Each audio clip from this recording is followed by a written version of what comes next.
Teacher doctor Sarika और आज हम विदाउट वेस्टिंग एनी टाइम हम अपने नेक्स्ट टॉपिक के बारे में डिस्कस करते हैं। बट उससे पहले जितने भी न्यू लर्नर हैं और न्यू जॉइनर हैं वो क्या करना है, उन्हें सबसे पहले हमारे चैनल को सब्सक्राइब करना है। ठीक है, तो रिकैप ले लें।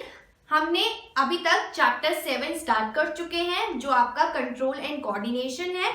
इस चैप्टर में हम ऑलरेडी डिस्कस कर चुके हैं control and coordination in plants and control and coordination in animals, जो हमने एक छोटा सा इंट्रोडक्शन पढ़ा था और फिर हमने ये डिस्कस किया था कि आगे आने वाले सेशंस में हम इस चैप्टर में क्या क्या डिस्कस करने वाले हैं।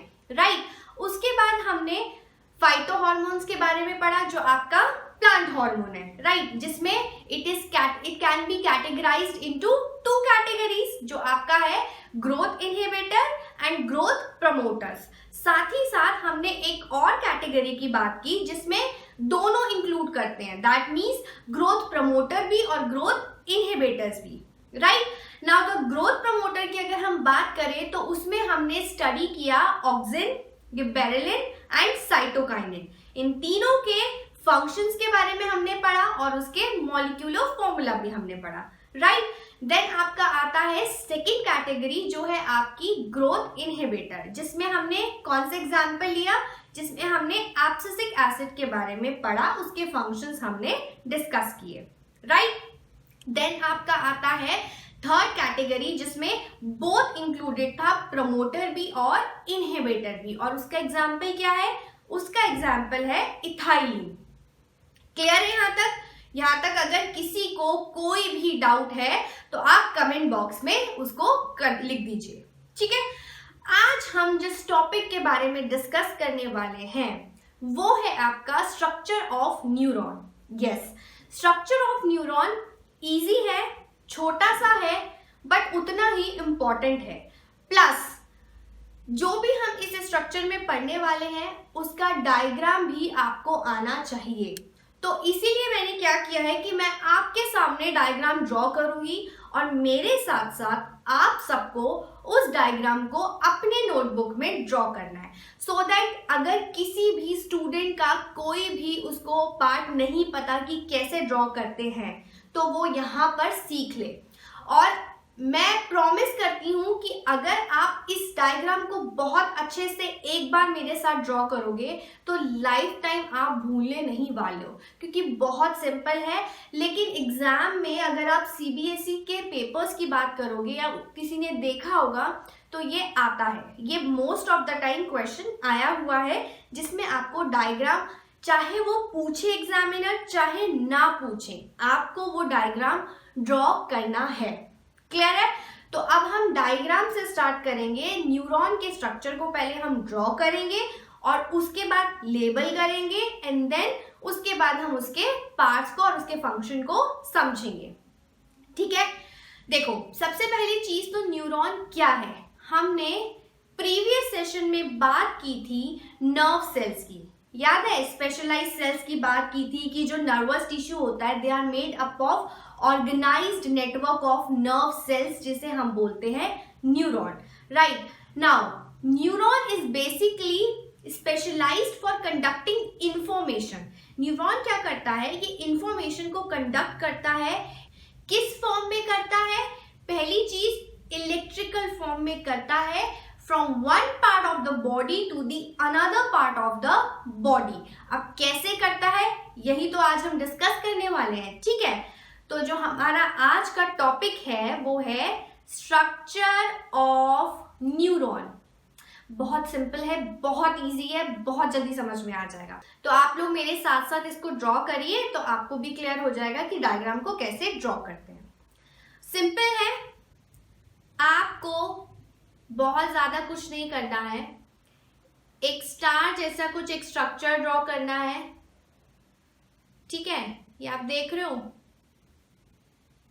ये ड्रॉ किया। अब एक सीधी लाइन, ठीक है, मैं आपको लेबलिंग भी बताऊंगी साथ साथ, बट पहले आप देखो कि कैसे ड्रॉ करते हैं। इतना क्लियर है? उसके बाद आपको पता है कि यहाँ पे नर्व एंडिंग्स होती है, राइट।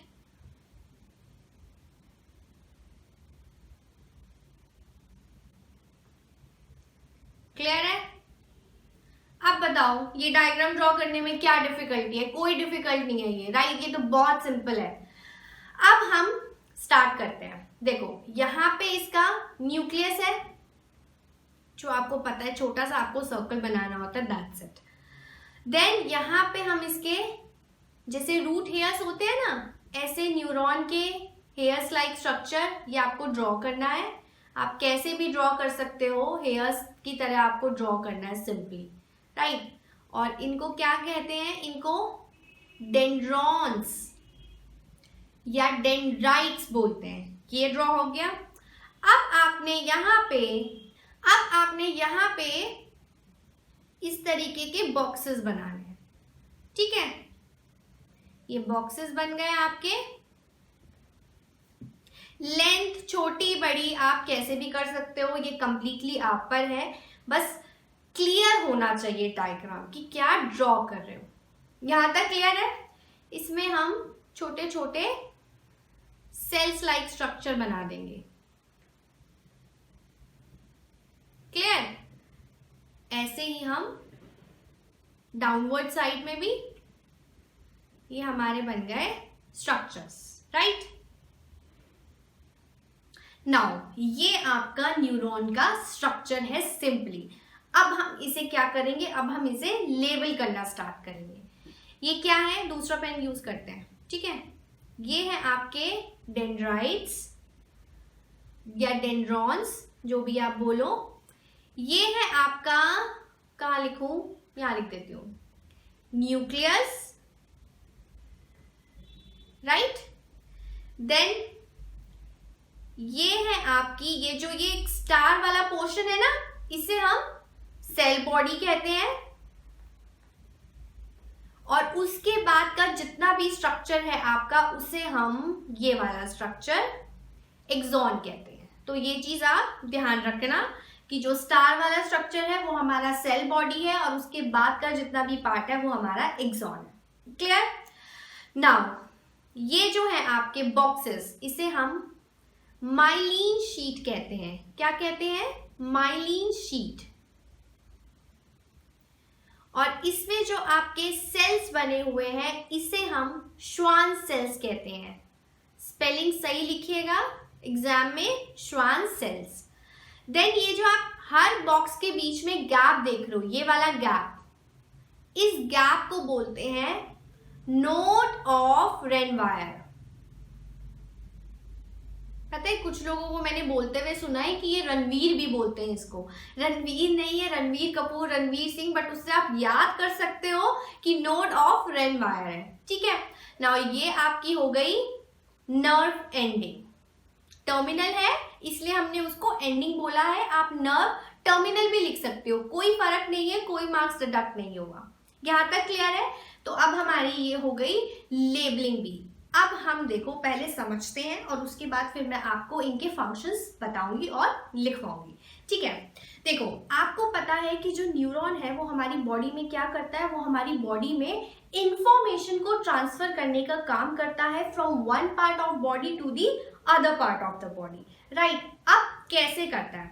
ऐसा नहीं है कि एक न्यूरॉन होता है, हमारी बॉडी के अंदर मिलियंस ऑफ न्यूरॉन होते हैं। और वो ट्रांसफर कैसे करते हैं? एक न्यूरॉन ने दूसरे न्यूरॉन को दिया, दूसरे न्यूरॉन ने तीसरे न्यूरॉन को दिया, तीसरे न्यूरॉन ने चौथे न्यूरॉन को दिया, फर्दर ऐसे ऐसे करके इंफॉर्मेशन ट्रांसफर होती रहे। अब स्क्रीन पे भी साथ साथ देखो, जहां पे मेरा पेन जा रहा है वहां पे आपको ध्यान रखना है कि कौन से पार्ट से मैं स्टार्ट कर रही हूँ। सी, कोई भी स्टिमुलस है, हमने स्टिमुलस की बात की थी। हॉट ऑब्जेक्ट हो सकता है, पिन हो सकता है, शार्प ऑब्जेक्ट हो सकता है, कोई भी ऑब्जेक्ट हो सकता है, राइट? स्टिमुलस ने इंफॉर्मेशन दी, वो इंफॉर्मेशन केमिकल सिग्नल की फॉर्म में आती है, बॉडी को मिलती है, राइट? जैसे ही केमिकल फॉर्म्स की में आती है, ये जो डेंड्राइट्स हैं, ये वाले, ये डेंड्राइट्स क्या करते हैं? ये इस इंफॉर्मेशन को रिसीव करते हैं। रिसीव करने के बाद ये इंफॉर्मेशन ट्रांसफर करते हैं यहाँ न्यूक्लियस पे, ठीक है? अब न्यूक्लियस के पास आपकी इंफॉर्मेशन आ गई। वो इंफॉर्मेशन कुछ भी हो सकती है, पॉजिटिव इंफॉर्मेशन हो सकती है, नेगेटिव इंफॉर्मेशन हो सकती है, कोई भी इंफॉर्मेशन हो सकती है। यहाँ पे आने के बाद क्योंकि बेटा जो इंफॉर्मेशन आपके पास है वो केमिकल सिग्नल है, और केमिकल सिग्नल इतनी फास्ट रिस्पॉन्स नहीं करता जितना कि इलेक्ट्रिकल सिग्नल करता है। तो यहाँ पर क्या होता है, सेल बॉडी के अंदर क्या होता है, केमिकल सिग्नल ट्रांसफर होता है इलेक्ट्रिकल सिग्नल में। अब जैसे ही डेंड्राइट के पास इंफॉर्मेशन आई केमिकल सिग्नल की फॉर्म में, उसने न्यूक्लियस को दी। न्यूक्लियस ने क्या किया, यहाँ पे ना बहुत सारे सेल्स होते हैं, ठीक है, वो क्या करते हैं, उस केमिकल सिग्नल को ट्रांसफर कर देते हैं या कन्वर्ट कर देते हैं। कन्वर्ट करेक्ट वर्ड है ट्रांसफर से ज्यादा। तो केमिकल सिग्नल को कन्वर्ट कर देते हैं इलेक्ट्रिकल सिग्नल में, क्योंकि इलेक्ट्रिकल सिग्नल ही एक ऐसा सिग्नल है जिसकी स्पीड बहुत ज्यादा तेज होती है एज कंपेयर टू केमिकल। तो जैसे ही ये सिग्नल इंफॉर्मेशन आई, उसने इलेक्ट्रिकल सिग्नल में उसको कन्वर्ट किया और ये ट्रांसफर होती है इस पाथ से। ये पाथ आप देख रहे हो जहां मेरा चल रहा है पेन, आप देखो, ठीक है, ये ट्रांसफर हुई और फिर यहां से वो यहाँ नर्व एंडिंग, नर्व टर्मिनल पर वो इंफॉर्मेशन गई। अब क्योंकि नर्व टर्मिनल पे जो इंफॉर्मेशन गई वो कौन से फॉर्म में थी, वो इलेक्ट्रिकल सिग्नल था, राइट। अब लेकिन इलेक्ट्रिकल सिग्नल तो ट्रांसफर नहीं होगा, डेंड्राइट तो केमिकल सिग्नल लेगा। तो यहाँ पे जो नर्व टर्मिनल है ये कुछ ऐसा सब्सटेंस सिक्रीट करता है जिसे हम न्यूरोट्रांसमीटर कहते हैं। क्या कहते हैं, neurotransmitter. It is filled with many neurotransmitters जो क्या करते हैं, अगेन उस इलेक्ट्रिकल सिग्नल को कन्वर्ट करते हैं केमिकल सिग्नल में। और जैसे ही केमिकल सिग्नल में कन्वर्ट हुआ, यहाँ पे एक और मैं आपको दिखा देती हूँ। ऐसा नहीं है कि एक न्यूरॉन होता है, अगेन एक यहाँ पे दोबारा से एक न्यूरॉन होगा, आप इसको ड्रॉ कर लेना, ये सिर्फ समझाने के लिए, ठीक है, और कुछ नहीं है। तो यहाँ पे एक और न्यूरॉन होगा इसके पास, और वो क्या करेगा, वो उस केमिकल सिग्नल को फिर से लेगा, ठीक है, और अगेन वही प्रोसीजर, देन वो नेक्स्ट को पास करेगा and then further next to next to next to next to, ऐसे चलता रहता है। अब जो ये गैप होता है एक न्यूरॉन से दूसरे न्यूरॉन के बीच में, उस गैप को बोलते हैं साइनेप्स। क्या बोलते हैं, साइनेप्स। तो इस गैप को हम बोलते हैं साइनेप्स, जो दो न्यूरॉन के बीच में होता है। प्रोसेस समझ में आया आपको? एक इंफॉर्मेशन मिली जो केमिकल सिग्नल की फॉर्म में थी, डेंड्राइट ने वो केमिकल सिग्नल लिया, न्यूक्लियस को ट्रांसफर किया, देन न्यूक्लियस ने वहां पे सेल बॉडी के अंदर वो केमिकल सिग्नल इलेक्ट्रिकल सिग्नल में कन्वर्ट हुआ, और पूरी जो आपकी एक्सॉन है वहां से ट्रांसपोर्ट होके नर्व टर्मिनल पे गया। अगेन वहां पे न्यूरोट्रांसमीटर्स हैं, उन्होंने क्या किया, इलेक्ट्रिकल सिग्नल को केमिकल सिग्नल में कन्वर्ट किया और फिर दूसरे न्यूरॉन को वो इंफॉर्मेशन पास ऑन कर दी। क्लियर है?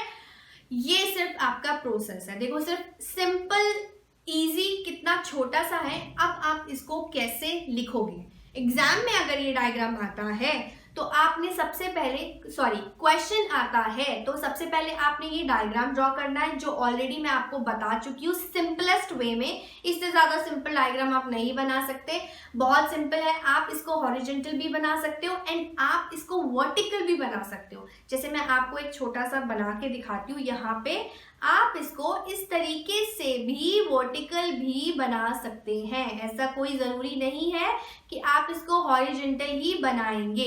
तो यहाँ पे एक और डायग्राम मैं आपको बनाना बता रही हूँ दोबारा से, जिसमें आपने इसको वर्टिकल फॉर्म में बनाया, ठीक है। यहाँ पे न्यूक्लियस और यहाँ पे डेंड्राइट्स। अब ये आप इसको खुद कंप्लीट करना क्योंकि मैंने आपको ये बता दिया। तो ऐसे भी आप इसको बना सकते हो और साइड में आप इसको एक्सप्लेन कर दो। आपने जैसे हॉरिजॉन्टल बनाया तो उसके नीचे आपने एक्सप्लेन कर दो, और अगर आपने वर्टिकल बनाया तो उसके साइड में आप उसको एक्सप्लेन कर दो, ठीक है। चलो, तो अब हम लिखते हैं कि इसको हमें लिखना कैसे है, ठीक है। इसके लिए हम पेन का कलर चेंज करते हैं। सबसे पहली चीज आप बताएंगे दैट नर्वस टिश्यूज, हमने नर्वस टिश्यूज की बात की, they are made up of specialized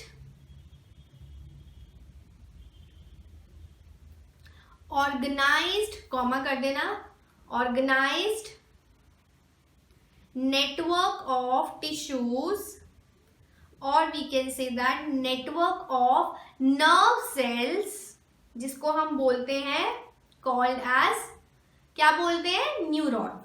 ठीक है, आपने न्यूरॉन की डेफिनेशन दी. Then second point is it is specialised for, क्या करता है, कंडक्टिंग इंफॉर्मेशन. इंफॉर्मेशन को कंडक्ट करता है. फॉर कंडक्टिंग इंफॉर्मेशन कौन सी फॉर्म में, via electrical impulse. Electrical signal बोल सकते हो, इलेक्ट्रिकल इम्पल्सेस बोल सकते हो. तो इलेक्ट्रिकल फॉर्म में हुआ from one part of body to another, right. One part of the body to another. Clear है. नाउ आपको पता है कि प्रोसीजर क्या है, आपने कैसे करना है. मैं आपको फंक्शंस लिखवा देती हूं थोड़े थोड़े से. जैसे कि पहला हम लेते हैं डेंड्राइट्स. डेंड्राइट्स क्या करते हैं, ठीक है, आप इसको लिख लो. That it helps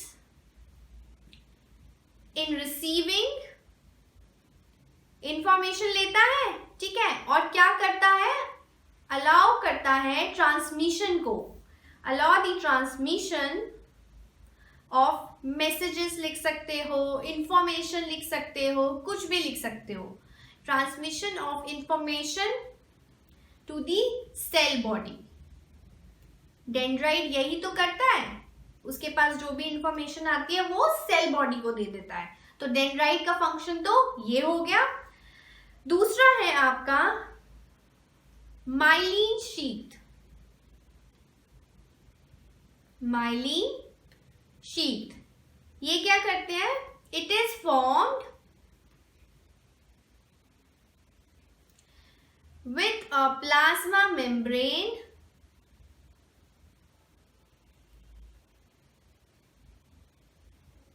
and helps to increase the transmission speed.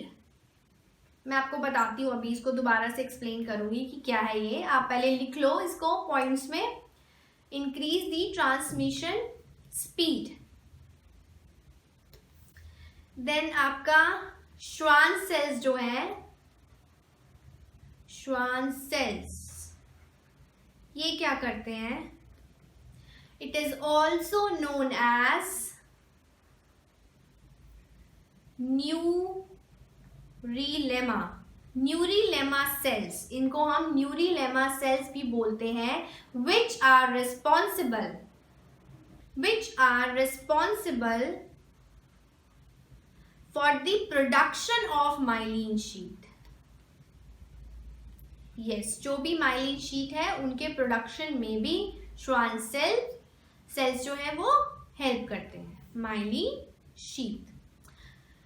चलो दोबारा से डायग्राम पे जाते हैं और फिर मैं आपको बताती हूँ, ठीक है. अभी तक हमने क्या देखा, हमने देखा कि जो भी मैसेज आपके पास आया वो डेंड्राइट्स के पास आया, डेंड्रॉन्स के पास आया. डेंड्रॉन्स जो क्या होते हैं, वो थिन स्मॉल पेरीफेरी ऑफ साइटोन. अच्छा, सेल बॉडी जो ये वाला पार्ट है ना, इसको हम साइटोन भी बोलते हैं. रुको मैं लिख देती हूँ. इसको हम साइटोन भी बोलते हैं. ये वाला पार्ट साइटोन और ये वाला पार्ट एक्सॉन, ठीक है. तो साइटोन से क्या होता है कि जब इंफॉर्मेशन आई तो उसने सेल बॉडी को ट्रांसफर कर दी इंफॉर्मेशन डेंड्राइट्स ने, ठीक है. यहाँ पे इलेक्ट्रिकल केमिकल से इलेक्ट्रिकल सिग्नल में कन्वर्ट हुआ. तो माइलिन शीट क्या करता है, देखो ये जो आपकी लाइन जा रही है 2, ठीक है, उसमें उसके बाद आपका है एक जो लेयर है उसको हम श्वान सेल्स बोलते हैं. श्वान सेल्स को हम न्यूरोलेमा सेल्स भी बोलते हैं. उसके बाद जो लेयर होती है वो आपकी माइलिन शीट की लेयर होती है. माइलिन शीट क्या करता है, एक तो उसको प्रोटेक्ट करने का काम करता है, राइट.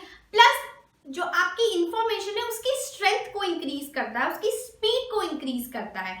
जैसे कि आपके पास कोई भी इंफॉर्मेशन आई, वो कितनी स्पीड में राइट टाइम पर आपके ब्रेन तक पहुंच जाए, उसके लिए माइलिन शीट होती है. अब जो ये गैप है जिसको हमने नोड ऑफ रेनवायर बोला, दिस पॉइंट, ये क्या करता है, एक नोड से दूसरे नोड पर इंफॉर्मेशन को लेके जाने का काम जो होता है वो आपके नोड ऑफ रेनवायर का होता है। ठीक है, नाउ जो माइलिन शीट है वो एक और, जो श्वान सेल्स है वो एक और काम करते हैं, वो आपकी आउटर कवरिंग बनाते रहते हैं जिसको हमने माइलिन शीट बोला, उसको प्रोटेक्ट हो, ताकि वो अपने आप को प्रोटेक्ट कर सके। इसीलिए श्वान सेल्स जो है वो और सेल्स एक्सक्रीट करते रहते हैं और ये एक लेयर जो आपकी बन जाती है, इसी को हमने माइलिन शीट बोल दिया। ये वाली देख रहे हो ना, ये सारी लेयर्स, इसी को तो हमने माइलिन शीट बोला। तो ये क्या करता है, ये श्वान सेल्स करता है, एक आउटर कवरिंग देता है अपने आप को, अपनी लेयर को, ताकि वो प्रोटेक्ट रह सके और जो आपकी जो इंफॉर्मेशन है उसकी जो स्ट्रेंथ है और जो स्पीड है वो बढ़ सके। साथ ही साथ माइलिन शीट एक इंसुलेटिंग मटेरियल का भी काम करता है। अब इंसुलेटिंग मटेरियल से आप क्या समझते हो, कि कोई भी इंफॉर्मेशन जो आ रही है वो लीक आउट ना हो। ठीक है, वो जहां पर जा रही है, जिस पाथवे से जा रही है, उसी पाथवे से करेक्ट प्लेस पर पहुंच जाए। इसीलिए माइलिन शीट आपका इंसुलेटिंग मटेरियल का काम भी करता है। क्लियर? चलो, माइलिन का काम हो गया, श्वान सेल्स का हो गया, नोड ऑफ रेनवायर, एक नोड से दूसरे नोड पे इंफॉर्मेशन पहुंचाने के लिए नोड ऑफ रेनवायर है। देन लास्ट आपका नर्व एंडिंग हो गया, which is filled with neurotransmitters. और न्यूरोट्रांसमीटर्स क्या करते हैं, न्यूरोट्रांसमीटर्स बेसिकली एक न्यूरॉन को दूसरे न्यूरॉन से जोड़ने का काम करते हैं। और किस तरीके से करते हैं, इलेक्ट्रिकल सिग्नल को कन्वर्ट करते हैं अगेन केमिकल सिग्नल पे, ताकि जो नेक्स्ट न्यूरॉन है उसके जो डेंड्राइट्स हैं वो उसको कैच कर सके, उस इंफॉर्मेशन को रिसीव कर सके और आगे पास ऑन कर सके। और इन दोनों न्यूरॉन, या इन दोनों नहीं, कोई भी दो न्यूरॉन है, उन न्यूरॉन के बीच का जो स्पेस होता है उसको हम बोलते हैं साइनेप्स। क्लियर है? तो ये है आपका स्ट्रक्चर ऑफ न्यूरॉन। क्लियर हो गया? कोई भी डाउट है आप बता दो, कमेंट बॉक्स में कमेंट कर दो। अभी नहीं है, बाद में कोई डाउट आया तब भी आप मेन कमेंट बॉक्स में आप उसको कमेंट करके मुझसे पूछ सकते हो। ठीक है, तो जो नेक्स्ट अब आपका टॉपिक है वो है आपका रिफ्लेक्स एक्शन और रिफ्लेक्स आर्क। देखो, अभी जो एक दो जो टॉपिक्स आपके चल रहे हैं, जैसे स्ट्रक्चर ऑफ न्यूरॉन हो गया, फिर आपका अब हम स्टडी करेंगे reflex action and reflex arc, उसके बाद हम ह्यूमन नर्वस सिस्टम करेंगे। ये एक्चुअली आपस में थोड़े से कनेक्टेड है, क्योंकि स्ट्रक्चर ऑफ न्यूरॉन में भी हमने यही पढ़ा कि जो इन्फॉर्मेशन है वो हमारे ब्रेन तक कैसे जाती है, तो मिलियंस ऑफ न्यूरॉन्स उसको पास ऑन करते रहते हैं, राइट। रिफ्लेक्स एक्शन और रिफ्लेक्स आर्क में जो हम पढ़ने वाले हैं वो भी कुछ इससे रिलेटेड है, बट उसमें थोड़ा सा कॉन्सेप्ट डिफरेंट है, क्योंकि यहाँ पे जो इंफॉर्मेशन जा रही है वो हमारे ब्रेन तक जा रही है और फिर ब्रेन हमारा रेस्पॉन्स दे रहा है ना, जो भी आउटपुट वो प्रिपेयर कर रहा है वो हमारा ब्रेन प्रिपेयर कर रहा है। लेकिन रिफ्लेक्स एक्शन में ब्रेन का काम नहीं होता। वो कैसे, वो अभी आप पढ़ने वाले हो। उसके बाद हम ह्यूमन नर्वस सिस्टम की बात करने वाले हैं। ऑब्वियसली क्या है वो, ब्रेन। तो ब्रेन का डायग्राम भी हम सीखेंगे। ठीक है, तो चलो अभी स्टार्ट करते हैं हम क्या, reflex action and reflex arc. Okay, now the next topic is reflex action and reflex arc. अब दोनों में बहुत ज्यादा डिफरेंस नहीं है, पहले आप समझो फिर उसको मैं लिखकर आपको क्लियर करूंगी। सी, हमने हॉट ऑब्जेक्ट का एग्जाम्पल लिया था, हम उसका एग्जाम्पल दोबारा से ले लेते हैं। या फिर आप ये समझ लो कि अगर आपको कोई निडल प्रिक की, कुछ भी चुभा निडल जैसा, तो आपका सबसे पहला रिएक्शन क्या होता है? आपका सबसे पहला रिएक्शन होता है कि आप उस पिन से अपने हाथ को दूर करते हो, राइट। सिमिलरली अगर आप हॉट ऑब्जेक्ट को टच करते हो तो आपका क्या रिएक्शन होता है? आपका रिएक्शन होता है कि जैसे आपने उसको टच किया तो बिना सोचे समझे जो सबसे पहला जो इंस्टेंट रिएक्शन आता है वो क्या आता है? आप अपने हाथ को रिमूव करते हो। You will remove your hand away from the source. वो सोर्स हो गया, वो आपका स्टिमुलस हो गया, राइट। अब ये जो एक्शन हुआ ये बहुत ही इमीडिएट होता है, इनवॉलेंट्री होता है और सडन होता है कि नहीं होता है? आपके पास कुछ भी आप ले लो, अच्छा चलो इसको छोड़ो और कोई एग्जाम्पल लेते हैं। जब आपकी आंखों के पास कोई इंसेक्ट आता है तो क्या आपका होता है रिएक्शन? आपकी आईज ब्लिंक करती है, ऐसे ब्लिंक करना शुरू करती है। कितनी जल्दी, मतलब आप शायद सोचते भी नहीं हो, उससे पहले ही वो आपका ऑटोमेटिकली वो इतना सडन रिएक्शन होता है कि आपको नहीं पता होता कि आपने ये कर दिया। तो बेसिकली ऐसे जो एक्शंस होते हैं जो आपके इमीडिएट होते हैं, इनवॉलेंट्री होते हैं एंड सडन होते हैं, वो एक्शंस आपके रिफ्लेक्स एक्शन होते हैं। और यहाँ पे आपकी थिंकिंग प्रोसेस काम ही नहीं करती, मतलब आप एक थॉट भी नहीं लेते और आपका जो वो रिएक्शन होता है वो इतना सडन होता है, इतना इंस्टेंटेनियस होता है। तो यहाँ पे आपके ब्रेन का कोई काम नहीं होता है। यहाँ पे जो काम होता है, इसमें जो मेजर रोल प्ले करता है वो आपका स्पाइनल कॉर्ड करता है। मैं ये नहीं कह रही कि ब्रेन को पता ही नहीं है कि आपने क्या किया, लेकिन बहुत इमीडिएट होता है, इसलिए शायद आप उसको सोचने से पहले ही उसको रिएक्ट कर देते हो। एक्शन एंड रिएक्शन सुना है ना फिजिक्स में, एक लॉ भी है ना, every action has an equal and opposite reaction, right? तो यहाँ पे क्या केस है कि एक एक्शन हुआ, आपने किसी हॉट ऑब्जेक्ट को टच किया या आपके हाथ पे या आपके पैर पे एक निडल लगी और आपने बिना सोचे समझे, आप एक सेकंड भी नहीं लेते हो, आप नैनो सेकंड में उसका रिएक्शन देते हो ना, तो वो एक्शंस आपके होते हैं रिफ्लेक्स एक्शन। अब रिफ्लेक्स आर्क और रिफ्लेक्स एक्शन में क्या डिफरेंस है? सी, रिफ्लेक्स एक्शन जब हुआ तो उस एक्शन में क्या क्या चीजें इन्वॉल्व हुई, कौन कौन से स्टेप्स इन्वॉल्व हुए, या फिर मैं सीधे सीधे बोलूं कि क्या पाथवे इन्वॉल्व था उसके अंदर, उस पाथवे को हम बोलते हैं रिफ्लेक्स आर्क। तो दोनों एक ही चीज है, बट जो आपने एक्शन दिया दैट इज रिफ्लेक्स एक्शन, और जो उस एक्शन को देने में जो पाथवे इंक्लूड हुआ that is reflex arc. So basically इसमें मैं आपको, इस टॉपिक में आपको मैं पूरे पाथवे को एक्सप्लेन करने वाली हूँ, तब आपको क्लियर हो जाएगा कि कौन कौन से स्टेप्स और कौन कौन से पार्ट्स आपके रिफ्लेक्स आर्क में इंक्लूड होते हैं, राइट? चलिए, तो सबसे पहले हम देखते हैं कि क्या हमारा पाथवे है, राइट? तो हम पाथवे को स्टडी करते हैं, क्योंकि डेफिनेशन तो एग्जाम में 1 मार्क की आती है। अगर रिफ्लेक्स एक्शन की पूछ ले या रिफ्लेक्स आर्क की पूछ ले, आपको 1 मार्क में डेफिनेशन क्लियर होती है। लेकिन अगर ये क्वेश्चन 2 या 3 मार्क्स में आता है तो आपको पूरा पाथवे उसको एक्सप्लेन करना पड़ेगा, क्लियर? तो पहला पाथवे स्टार्ट करते हैं हम स्टिमुलस से। जो आपका ऑब्जेक्ट है, कुछ भी ऑब्जेक्ट हो सकता है, तो आपके पास स्टिमुलस है, राइट? स्टिमुलस से इंफॉर्मेशन गई आपके रिसेप्टर पर, क्लियर है ना?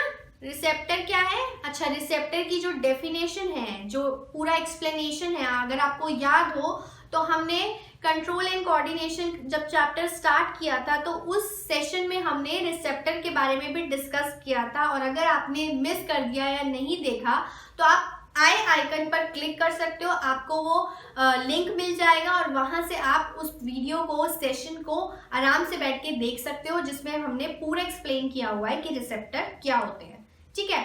तो रिसेप्टर जो है, जैसे मैं आपको अभी भी एक छोटा सा एग्जांपल वही हम दोबारा से लेते हैं, हॉट प्लेट वाला। हॉट प्लेट रखी है, हॉट प्लेट हमारा स्टिमुलस है, क्लियर? आपने टच किया, यहाँ जो लगा, जो फील हुआ, ये रिसेप्टर को फील हुआ, ठीक है? तो ये हमारा रिसेप्टर हुआ। अब साथ साथ हम इसको लिखते जाते हैं ताकि आपको इजी हो जाएगा कि पाथवे में हर एक स्टेप क्या करता है, जो भी उसमें वर्ड आ रहा है, जो भी उसमें टर्म आ रही है, उसका क्या फंक्शन है। So here it receives information, जो भी इंफॉर्मेशन उसे स्टिमुलस से मिली उसने वो रिसीव की, एंड generate impulses. सिग्नल भी बोल सकते हो आप। यहाँ पे हम लोग इम्पल्स यूज कर रहे हैं क्योंकि एनसीईआरटी में अगर मैं आपकी टेक्स्ट बुक की बात करूँ तो वहाँ पे उन्होंने इम्पल्स वर्ड यूज किया हुआ है। तो मैं चाहती हूँ कि जिस तरीके के आपको वर्ड एग्जाम में लिखने हैं आप वही चीज यूज करिए, ठीक है। So basically receptor receives information and generate impulse generate हुई। Now the next part is, receptor के बाद आता है सेंसरी नर्व और सेंसरी न्यूरॉन भी आप बोल सकते हो, ठीक है। तो थर्ड इज, सॉरी मुझे लगता है आज थोड़ा राइटिंग खराब आ रही है ना। Sensory nerve. Now sensory nerve क्या करता है? It carries information. जो भी इंफॉर्मेशन रिसेप्टर के पास आई उस इंफॉर्मेशन को कैरी किया। कहां से कैरी किया? From the receptor, right, from the receptor and कहां तक लेके गया?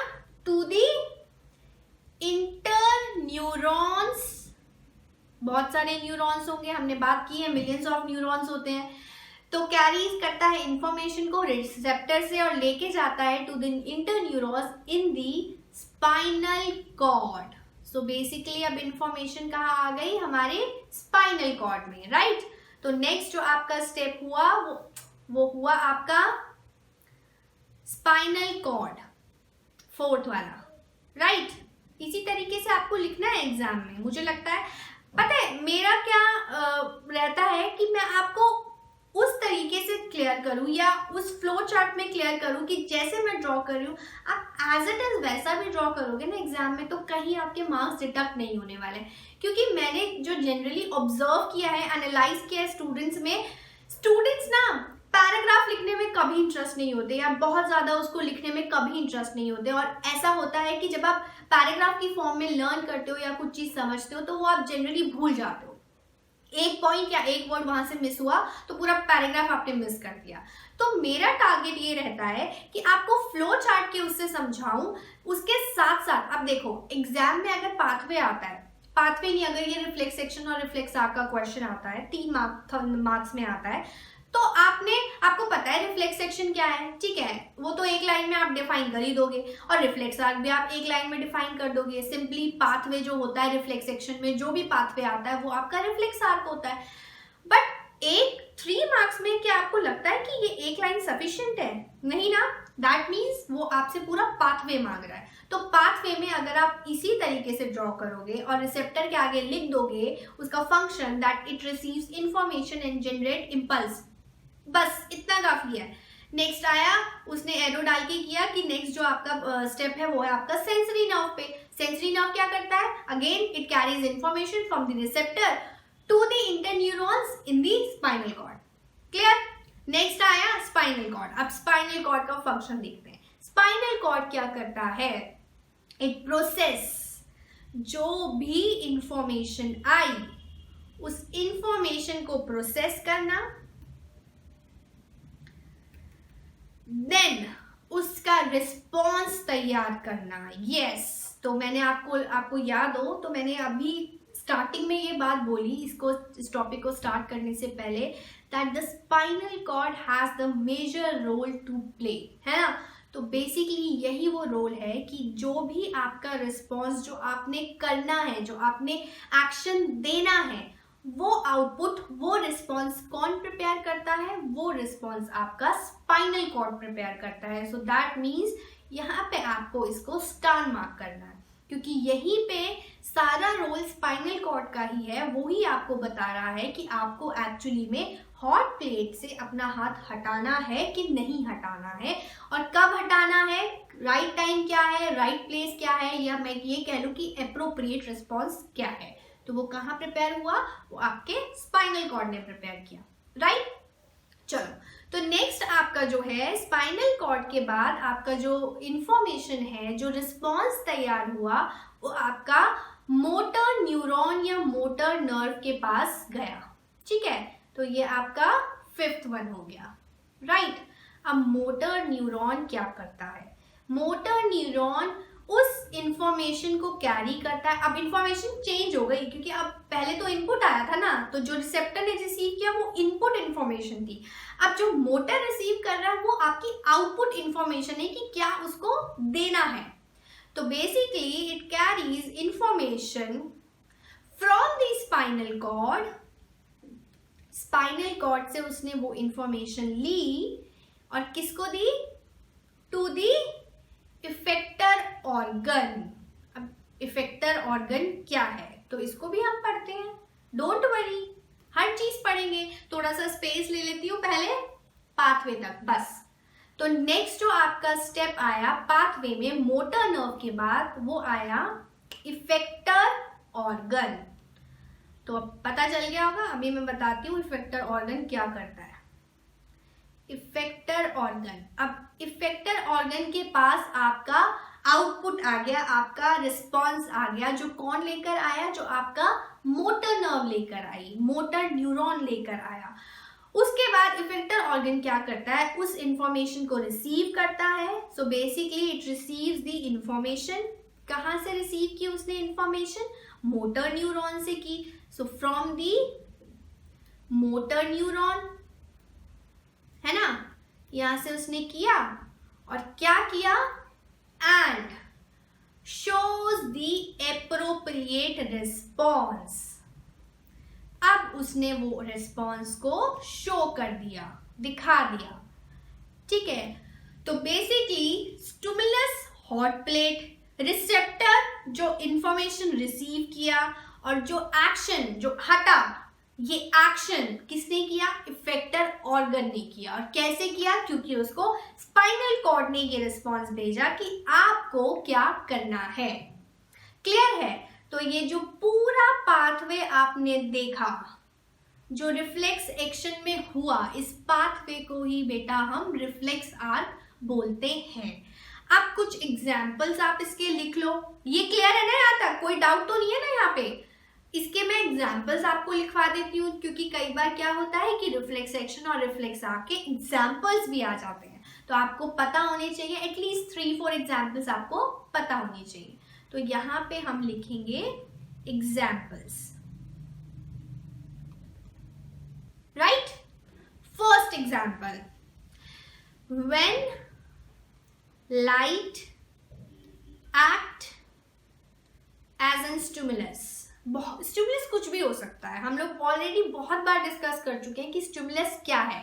तो क्या होता है जब लाइट एक्ट करती है स्टिमुलस की तरह, then the pupil of an eye, then the pupil of the eye changes its size. होता है ना? ऐसा करके देखो, जब एकदम लाइट आपकी आंखों पे पड़ेगी तो आपकी जो आई का साइज है वो छोटा ऐसे हो जाता है, ऐसे हो जाता है। जब लाइट कम हो जाती है तो आप ऐसे करके देखते हो और जब लाइट ज्यादा पड़ती है तो आप ऐसे कर लेते हो। तो डिफरेंस समझ में आ रहा है ना एग्जाम्पल में? तो दोनों ही केस में आपका जो स्टिमुलस है वो क्या हुआ? वो आपकी लाइट हुई, चाहे वो ज्यादा है चाहे वो कम है। दूसरा एग्जाम्पल आप लिख सकते हो, सडन विड्रॉल ऑफ हैंड और लेग, दोनों में ही when pricked by a pin। अगर आपको हाथ पे या पैर पे कहीं पे भी कोई पिन चुभता है तो आप क्या करते हो? सबसे पहले अपने उस पार्ट को वहां से हटाते हो। थर्ड एग्जाम्पल आप लिख सकते हो, कफिंग और स्नीजिंग। कब आती है? जो आपके बस में नहीं होती है ना। स्नीजिंग आपके उसमें नहीं होती ना, ये कोई वॉलेंट्री एक्शन थोड़ी है, तो इनवॉलेंट्री एक्शन है। बिकॉज ऑफ, क्यों होता है? Irritants in the nasal passage. Respiratory में पढ़ा है ना नेसल पैसेज, तो वहां पे अगर आपको कुछ इरिटेट करता है तो आपको स्नीजिंग या कफिंग शुरू हो जाती है, राइट। फोर्थ एग्जाम्पल आप लिख सकते हो, the sudden removal of the hand from a sharp object. कोई भी शार्प ऑब्जेक्ट अगर आपके हाथ पे लगता है तो आप क्या करते हो? आपका रिस्पॉन्स क्या होता है? एक्शन क्या होता है? आप सडनली उसको रिमूव कर देते हो। एक और एग्जाम्पल आप लिख सकते हो जो मैंने आपको बताया भी, दैट सडन ब्लिंकिंग, ब्लिंकिंग कब करते हो? when an insect comes very near to the eyes, है ना?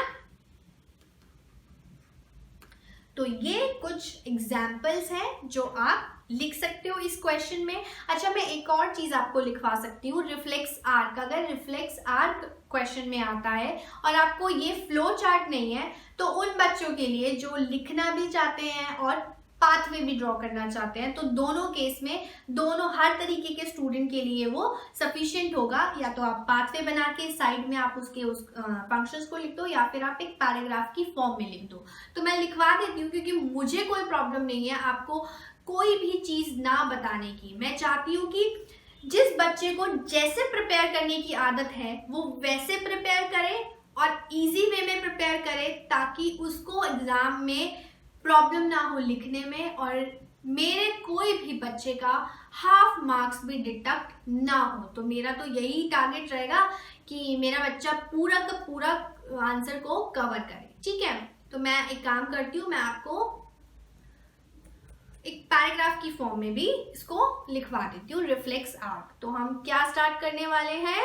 हम स्टार्ट करने वाले हैं रिफ्लेक्स आर्क। डिस्कस तो हम कर चुके हैं, एक्सप्लेनेशन भी हमको पता है, लेकिन अभी मैं आपको रिटन पार्ट बता रही हूं। ठीक है, सो स्टार्ट कैसे करेंगे आप? द न्यूरल पाथवे लिख लो साथ साथ चाहे तो। The neural pathway that controls the reflexes, और reflex action भी आप लिख सकते हो, that control the reflexes occurs through the reflex arc। उस पाथवे को हम बोलते हैं reflex arc। Now it acts on an impulse, right? Even before it reaches to, कहाँ पे? It reaches to the brain। आपके ब्रेन पे जाने से पहले ही वो एक्शन हो जाता है, right? Now there are some stimuli, जो आपको बहुत सारे बता दिए मैंने stimulus, that require an automatic action, है ना? That require an automatic or instantaneous response without the need of conscious thought। आप कॉन्शियस थॉट में भी नहीं जाते हैं, उससे पहले ही आपका वो रिस्पॉन्स, आपका आउटपुट बाहर आ जाता है। ठीक है, so without the need of the conscious thought. Clear है? नाउ जो पाथवे है वो अब यहां से हम स्टार्ट कर रहे हैं रिटन पार्ट में। The receptor here is the sense organ, right? वही तो सेंस कर रहा है ना कि वो हॉट है, कि वो कैसा है, जो आपका सेंस करता है कि यहाँ पे डेंजर है, ठीक है, कुछ गलत है। देन द सेंसरी न्यूरॉन, यही आया था ना रिसेप्टर के बाद, सेंसरी न्यूरॉन्स पिक करता है उसको, किसको? सिग्नल को। So the neuron pick up the signals from the sensory organ, right? And कहां पे सेंड करता है? सेंड देम, बताओ जल्दी, टाइप करो फटाफट से। सेंसरी के बाद कहां जाता है? Through other neurons which are interconnected,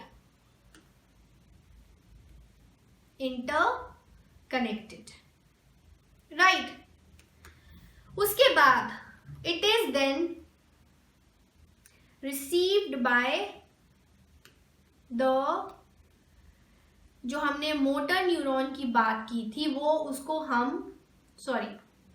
हम रिले न्यूरॉन भी कहते हैं, जो कहाँ प्रेजेंट होता है, which is present in the spinal cord, in the spinal cord.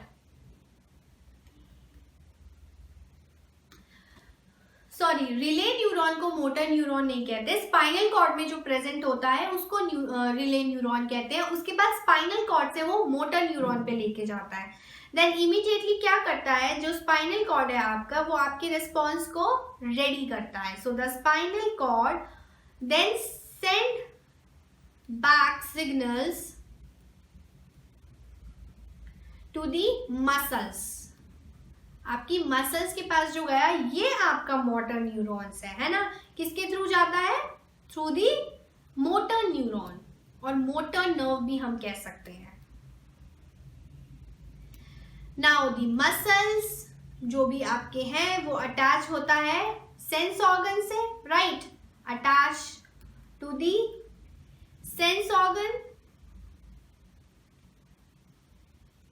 फिर क्या करते हो आप, then move the organ away from danger, away from danger. Simple.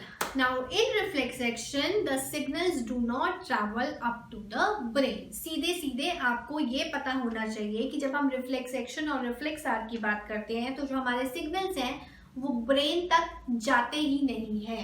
वो इतना इमीडिएट होते हैं, इतने इनवॉलेंट्री होते हैं, इतने सडन होते हैं कि हमारा जो कॉन्शियस माइंड होता है वो उसको सोचता ही नहीं है, कोई थॉट प्रोसेस आता ही नहीं है। विदाउट थॉट प्रोसेस आप उस एक्शन का रिएक्शन देते हो। क्लियर? तो ये था आपका reflex action and reflex arc. आज हमने स्ट्रक्चर ऑफ न्यूरॉन डिस्कस किया और रिफ्लेक्स एक्शन और रिफ्लेक्स आर्क किया, जो अपने आप में बहुत ही इंपॉर्टेंट टॉपिक्स हैं। क्वेश्चन इंपॉर्टेंट है इसीलिए बार बार बता रही हूँ कि आपको पता होना चाहिए, पाथवे भी पता होना चाहिए और स्ट्रक्चर ऑफ न्यूरॉन कैसे ड्रॉ करते हैं ये भी पता होना चाहिए। और सबसे अच्छी बात यह है कि दोनों केस में आपको ज़्यादा लिखना ही नहीं। ये जो मैंने आपको लिख के दिया ना, ये सिर्फ आपकी सहूलियत के लिए लिख कर दिया। ऐसा नहीं है कि आप ये लिखोगे तो ही आपको मार्क्स मिलेंगे, नहीं। अगर आप पाथवे बना के, जैसे मैंने किया ना, पाथवे बनाया और फिर उसके दूसरी साइड में हमने उसके फंक्शंस लिखे, एनफ है, कुछ उसमें और ऐड करने की जरूरत नहीं है, फुल मार्क्स आराम से मिलेंगे। ठीक है, तो यहाँ पे इस सेशन को खत्म करते हैं। कल मिलते हैं हम नए सेशन में जिसमें हम डिस्कस करने वाले हैं ह्यूमन नर्वस सिस्टम, जो अपने आप में अगेन एक इम्पॉर्टेंट टॉपिक है, प्लस उसका डायग्राम भी मैं आपको कल सिखाऊंगी इस सेशन में। ठीक है, but till then keep revising, stay safe, stay home,